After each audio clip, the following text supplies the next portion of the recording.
Hey, hey, hey, good morning, everyone. Oh, look at that hat here. Just put on a hat. There we go. It's time. Oh, yeah. Little live from the Bahamas. And this is Vacation Dave. Welcome, everybody. Hope you're enjoying yourself as much as I am. Thank you so much. Austin, we'll be right with you, my friend. We're so excited to have you. Let's answer a few questions. Training this week is Ferocious Buddha training. So if you want to be a Ferocious Buddha, come to training on Friday or watch the playbook or listen to the playbook, download it, share it, like it, whatever. The playbook's on every platform: Spotify, Apple, Google, every single place. Just check it out. Good morning, Jesse. Good to see you. Let's answer a few questions here. Get it going live from the Bahamas. It's Vacation Dave. Here we go. What's been the favorite part of your trip? Um, Favorite part of my trip was we went spearfishing, which I completely wimped out on. Good morning, Junior Achievement Worldwide. Welcome, welcome, welcome. Unbelievable organization, part of my TV show, 2 Minute Drill. Anyway, went spearfishing, and one of the guys was an expert diver, and he was down there with a 15-foot hammer shark.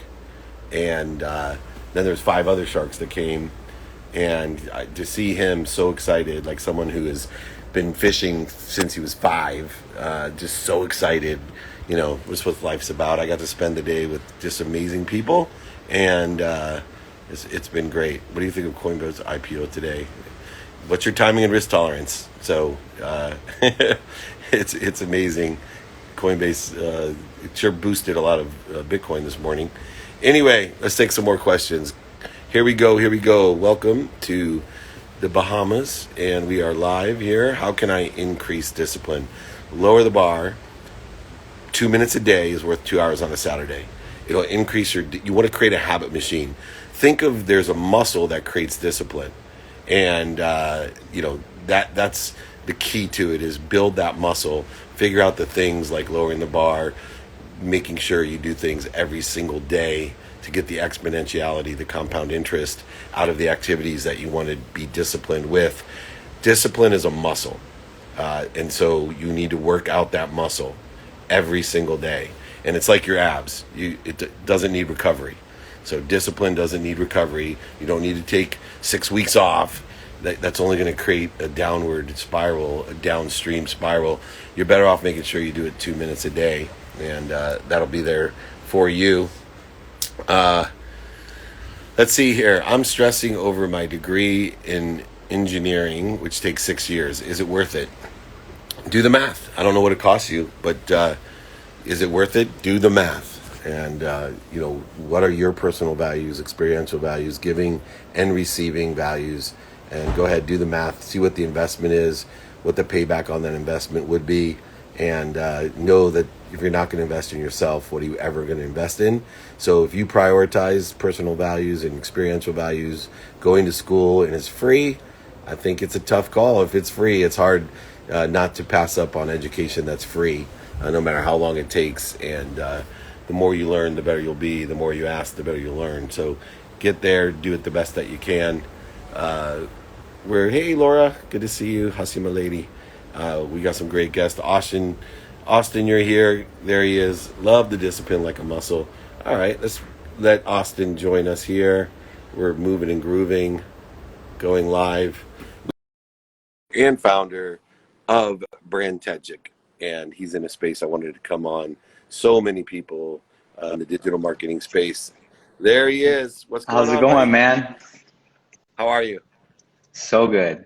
Looks like Where you're are having a you? great time. Come on. Bellevue, Oh yeah, Washington. nice. Yeah, Bahamas is not a bad place. I'm keeping the curtain closed so people don't hate me too much, but I'll give you a Yeah, little no bit of kidding. little peek. Sheesh. Whoa. How was it Yeah. getting there? It was hard. Really? Because you got a lot of tests. We took the red eye into Florida, and the flight got canceled because of a storm. But it was Wow. worth it once we got down here. Yeah, Anyway, I want to talk about what you're doing. There's so much noise and white noise about digital marketing, and you sure. know, there's very few people that do it right, in my opinion. What makes the difference? Why you're successful at it compared to the multivariable blow smoke up people's butt by making promises you can't keep. Man, that is so true. Everybody and their mom is a digital agent. Everybody has a course on digital agency, how to run a successful agency. There is so much noise out there. And I would say I was full of that noise. And we just hired our 17th person, here at Strategic in Bellevue, Washington. So we are booming. I would just say, really, it's not about you, it's about the customer. If you can focus on providing value to a customer and providing value to people, then naturally it's going to just really snowball.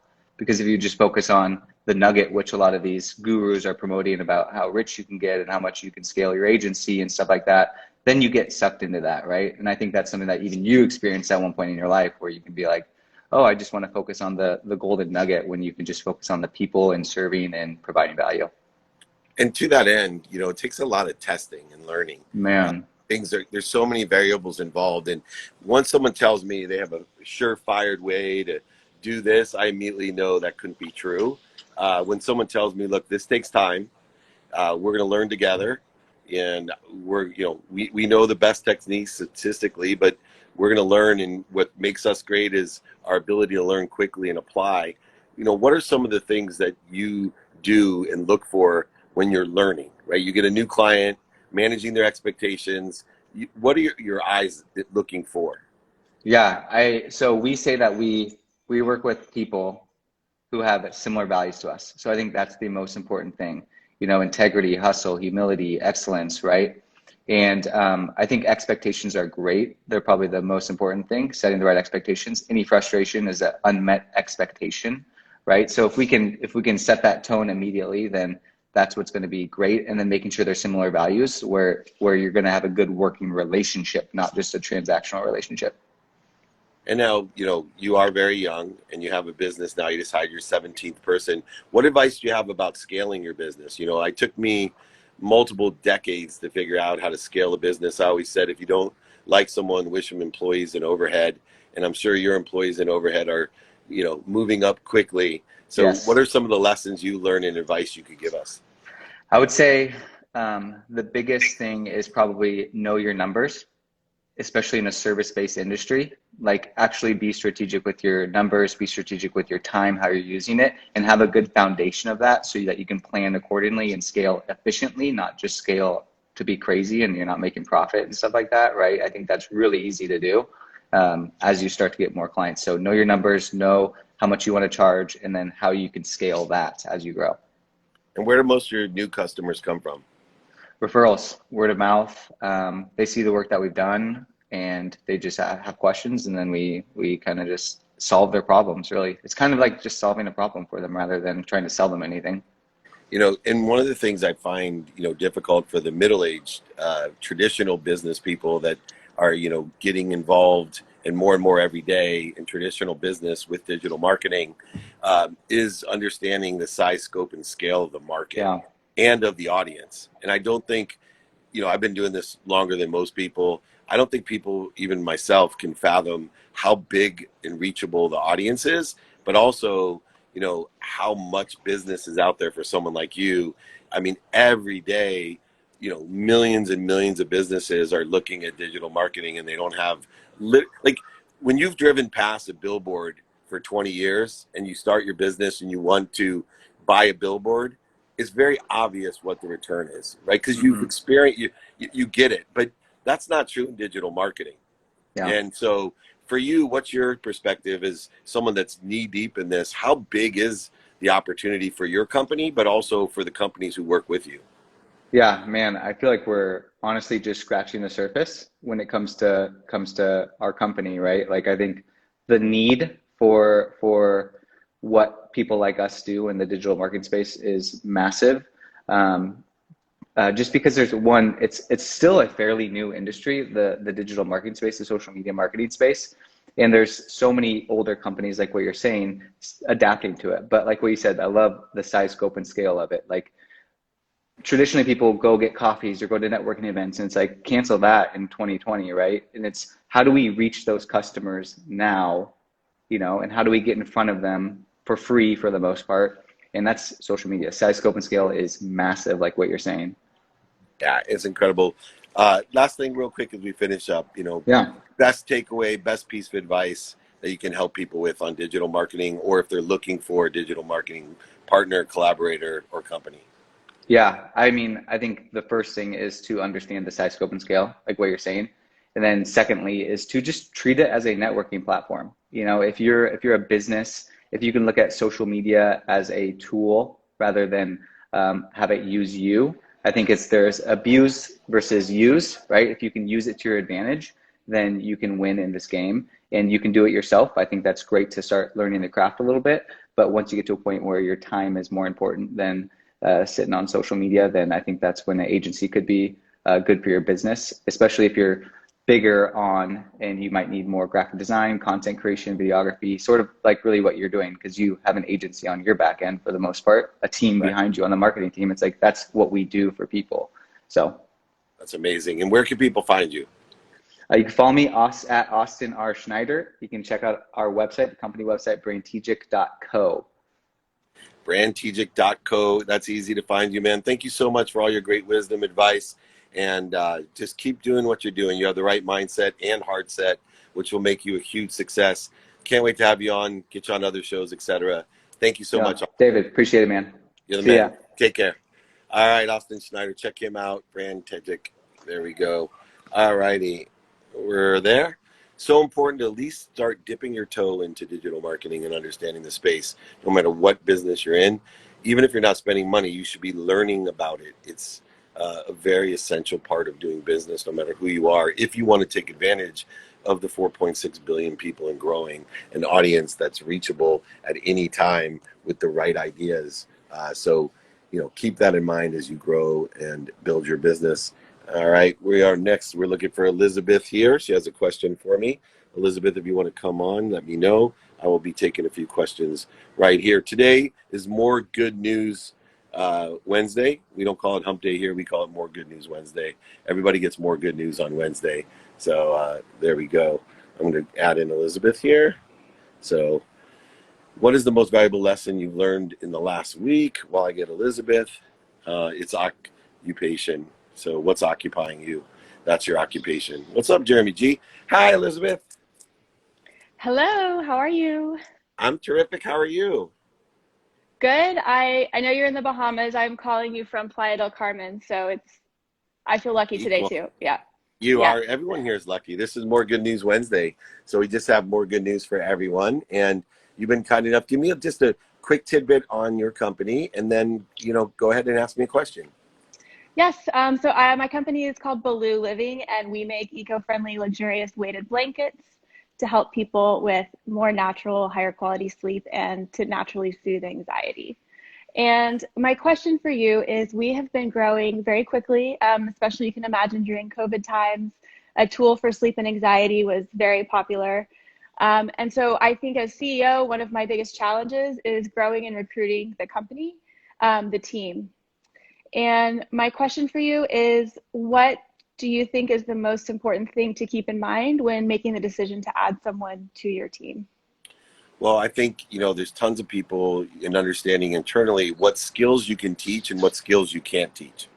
And so when you are very codified and here's the skills I could teach and the ones I can't teach, you need to hire people that have the skills you can't teach, you cannot teach. Don't worry about the skills you can. Then after Mm-hmm. you have someone, you narrow down the stack of people that have the skills that you can't teach, then go ahead and pick people by their values. And so for me, I'm very hard set on having gracious people around me, people who have the right perspective, the mindset and heart set, forgiving people so that it's easy to work around, that there's more peace in my business because that creates less interference and more profitability. And then accountability, so people that take control and don't create more interference with blame, shame, and justification. And then finally, inspired people. One of the biggest attributes I look for is people that have a desire that they must be what they can be, because I know they can't help themselves but be great. I can't help themselves but do the best they can. They can't help themselves to make my company and our company better. And so I think most people don't go through the step of dividing out the skills, and they don't realize what skills are, capable of just being taught and which ones you can't. Once you get down to that, then know your values, your culture, and hire for Mm-hmm. culture within the pool of people that have the skills, knowledge, and capability that you can't teach. Yeah. I often think it's crazy that in the way most people do business, we get married, which is essentially offering a position to someone after going on just 2 or 3 dates and you barely know the person. Yeah, well, I have a Especially, huge yeah.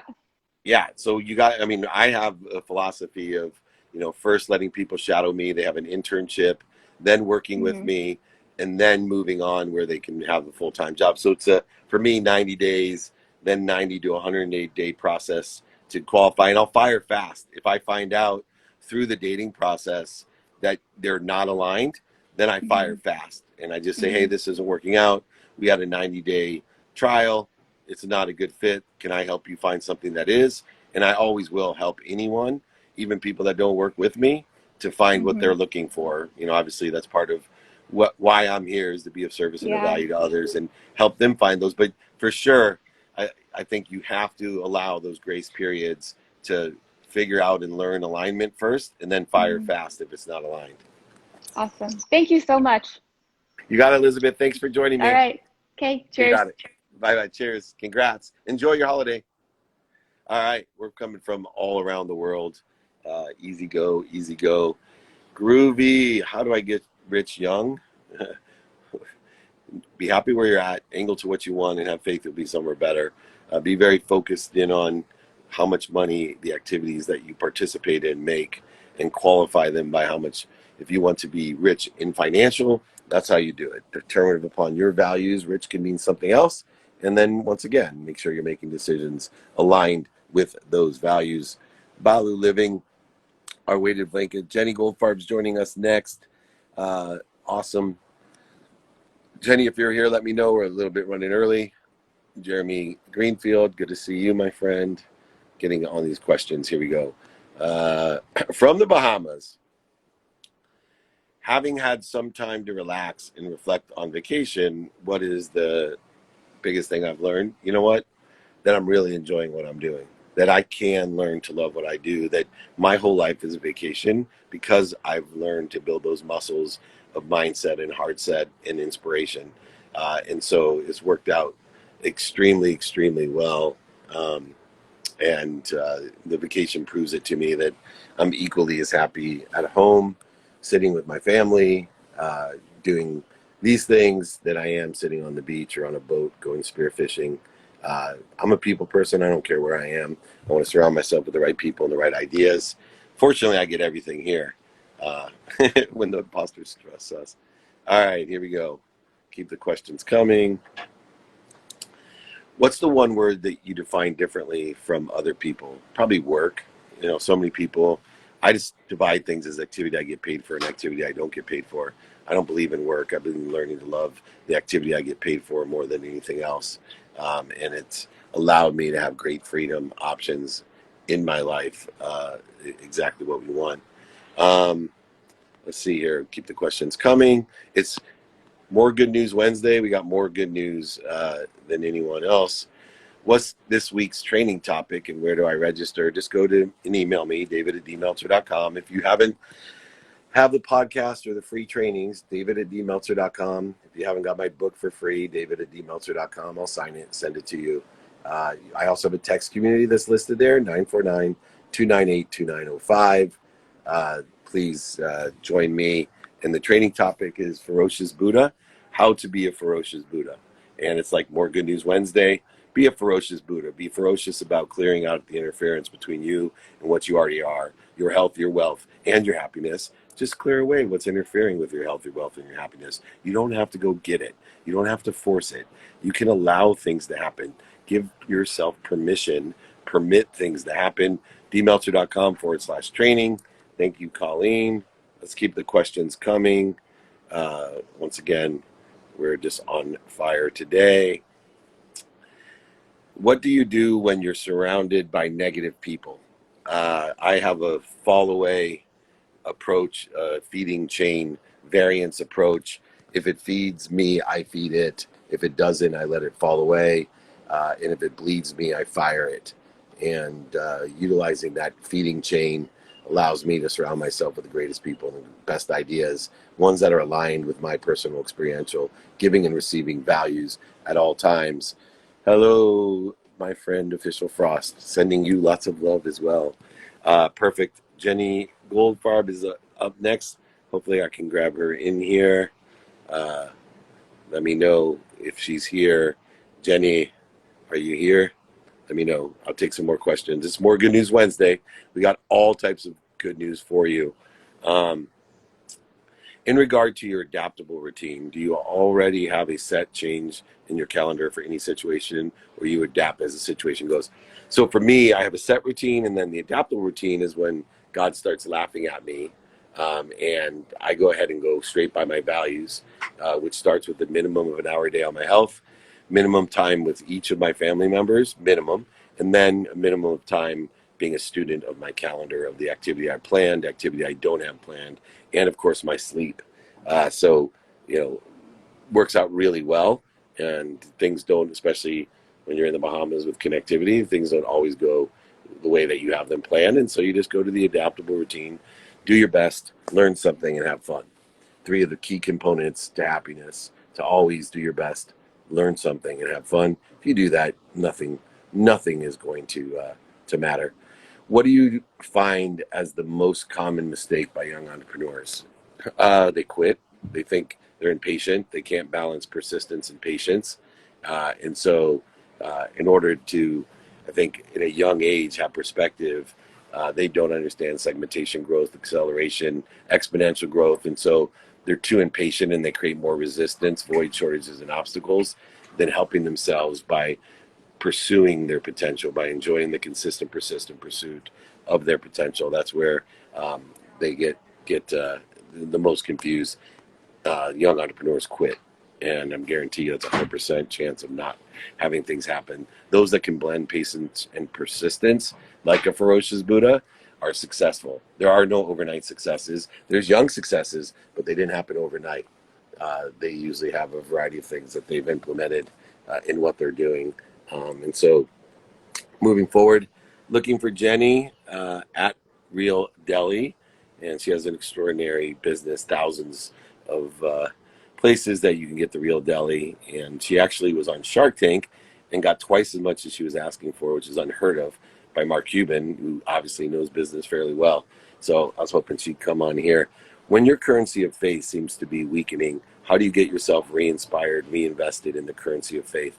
So first of all, faith is a currency, but you can use motivation to get you up, get you back up, get you started, get you back started, and then be inspired with what you're doing. And so there she is. Hello, David Meltzer. Hello, Jenny Goldfarb. Hi. It's so good to see you. I So am good excited. to see you. You're such a wonderful entrepreneur. I am so blessed to do a little bit of research on everyone before they come on here, and your business has grown exponentially. We were just talking about young entrepreneurs, and the biggest mistake they make is they can't blend patience and persistence. And so I was hoping we could start there. You've done such an extraordinary job blending patience and persistence and growing your business to astronomical size from where you started. And, can you explain how you dealt with the patience side? Most entrepreneurs have a persistence to them, but they don't have the patience. Then they get frustrated, and it starts affecting their persistence. Totally. Well, I actually really like the phrase polite persistence, because I feel like with a lot of what we have to do as entrepreneurs, it's the constant outreach. Like I tell this very quick story where I go, then we were selling in the local delis. Then we got Whole Foods noticed us. But for Whole Foods to even notice us, that was 200 emails. I wish I were exaggerating to even say that. And so I remember at one point, every now and then the Whole Foods rep would write back, yeah, we love the samples. We'll be in touch soon. And that would keep me going for months, But at one point my husband was like, get a little rough with them. I said, no, I have to treat them like they're my best friends. They didn't possibly cut off. You have to keep giving that love. And I feel like just keeping that high vibration, that joy is the most addictive thing. And it comes through in the writing and the talking. And I feel like that's how really it's able to translate. So, yeah. That's awesome. So pursuing yourself and being yourself and having your own frequency. Now, what was the biggest challenge for you as you did get the growth that you were looking for? A lot of people don't think about that part of a business. Is they get to a point where if only this would happen. And then you get the Whole Foods account and you start getting Right. other thousands of other accounts, and all of a sudden reality hits. Oh my gosh, I have to execute. What were the biggest challenges of your dreams coming true? Well, there's still challenges every day, obviously. And I'm like a bit of a selling machine. I'm keeping that frequency. I'm bringing this bright smile. People, want to talk to me. And especially now that we've got Cuban behind us, it's like easy to get appointments. It's easy for me to make sales, but they have to know that we've got the capacity in our co-packers and the food manufacturing side. And there are 1,000 nitty gritty details and specs on specs to make sure that you can actually deliver on all that beautiful salesmanship. So certainly making sure that like the left side and the right side, there's actually a whole thing in Kabbalah about like we receive with the left and we give with the right, and we need to be in this kind of harmonious flow in order to even move forward one bit. So knowing that, I've now, at first I was doing everything myself. I was cooking it myself, driving it around town, doing all the accounting, every little bit, in our earliest phases. But now we have a team, and making sure both sides of the team are communicating, and that we're always like addressing everyone else's needs, because a roadblock for any one of them is a roadblock for me, of course. And so just really like keeping that communication flowing, and making sure we can deliver on all those sales we commit to. Why do you think Mark Cuban was so excited about your company when he invested? Because it's very rare that he's that excited. Yeah, it's kind of amazing to me too. I went into the tank with $10,000 in revenues, which is like nothing in the Shark Tank world. People go on with millions or hundreds of thousands and don't get deals. I knew that I was bringing a lot of the goods, in the sense that I built this all myself. I was coming at it with like true compassion for the animals, the earth, my own health, and I think he's just a very wise businessman. So he knew that the product was good. He knew that the entrepreneur seemed pretty solid. And of course, the space is just totally exploding. I used to give these like sales, in my sales calls, I used to like give this whole song and dance, why this is the new thing and how much they should love it. And now I realized all I have to tell people is that either through compassion for animals, recognizing the environmental concerns, or health, the truth is eking out, and people want to vote with their dollar and make better choices. So I feel like there's just the space just really speaks for itself. So I think that definitely brought into, why I got such a deal. And then in the end, you can have all these great things, a great entrepreneur, great backing, Yep. all the things you have, but your product's really good. It just tastes good. And so how long did that take to develop, and how important was that while you were going through the growth, to make sure that the quality of what you do remains the same beyond the social impact and the entrepreneurship and the funding? I always say, you and I are vibration people. Obviously, we study the same technologies of the universe. But if that frequency changes, it could, all that other work goes down the drain. But you've been able to not only maintain, but grow and accelerate the frequency of your product. Yeah. Well, again, really hard work. We moved from, I moved from making it myself to moving to another co-packer, and there were so many adjustments, like you can't even imagine, just the amount of oxygen in the air, and, the way the oven swirls the air around inside. So many variables you wouldn't even think of are things that could completely kill the quality of something. Again, having a really strong team that can kind of anticipate problems before they come. And then, then we had to move into another co-packing plant. And for a long time, we were thinking of kind of having these circular slices, like a more standard deli slice. And then after tons of R&D, we were like, we got to go back to this kind of long, classic New York style, like you'd get a slice of corned beef in a deli today. And so even though we had, folks at the co-packing plant saying like, we've done so much of this, being like willing to kind of, flow with changes, and not be so rigid in your ways. So I feel like that has allowed us to be able to like make changes on a dime, and just really, get into keeping the quality like at that kind of very high level. I think you're a testament to finding people with open minds. Yeah. And you have more and more keep training people and suggesting, hey, look, you don't have to go over, under, and through people. What we need to do is attract the open minds that are willing to either help us or know somebody that can help us and are open to figuring things out. And that openness is what you truly represent.